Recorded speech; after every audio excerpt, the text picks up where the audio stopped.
CHR client side rendering. তো আজকের এই ভিডিওতে আমরা দেখব যে ক্লায়েন্ট সাইড রেন্ডারিংটা কি জিনিস।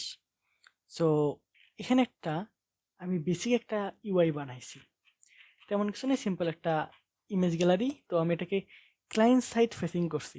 তো ক্লায়েন্ট সাইড ফেসিংটা কি, যেমন আমরা রিয়েক্টে ইউজ ইফেক্ট দিয়ে ফেচ করতাম, ঠিক ওই রকমই।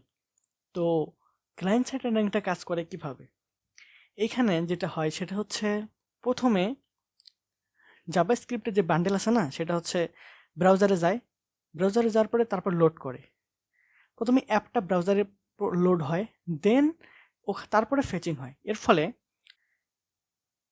যদি আমরা এখানে ইন্সপেক্ট করি, তাহলে নেটওয়ার্ক ট্যাবের ভিতরে আমরা রিলোড দেওয়ার পরে দেখেন এখানে আমি দেখতে পাচ্ছি যে ফেচিং হচ্ছে, এবং দেখেন এখানে রেসপন্সটাও আমি দেখতে পাচ্ছি।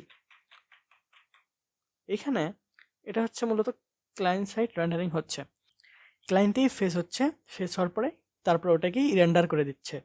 এটাই হচ্ছে ক্লায়েন্ট সাইড রেন্ডারিং। এখানে দেখেন হচ্ছে, আমি যদি রিলোড দেই তাহলে কিছুক্ষণ লোডিং আছে, মানে ক্লায়েন্ট সাইডেই, মানে প্রথমে হচ্ছে লোড হয় পুরো অ্যাপ্লিকেশনটা। মনে করেন প্রথমে আমার ক্লায়েন্ট সাইডে লোড হয়, লোড হওয়ার পরে দেন ওইটা হচ্ছে ওই এপিআইকে ফেচ করে, দেন হচ্ছে ওটার যে রেজাল্টটা আছে ওইটা হচ্ছে শো করতেছে। এর ফলে কিছুক্ষণ একটু লোডিং স্টেট আছে, কারণ এটা ক্লায়েন্ট সাইডেই ফেচ হচ্ছে।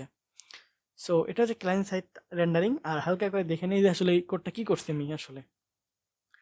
আমি প্রথমে ভিএস করে চলে আসলাম। এখানে আমি সর্বপ্রথম ক্লায়েন্ট কম্পোনেন্ট বানিয়ে নিছি এই কম্পোনেন্টটাকে।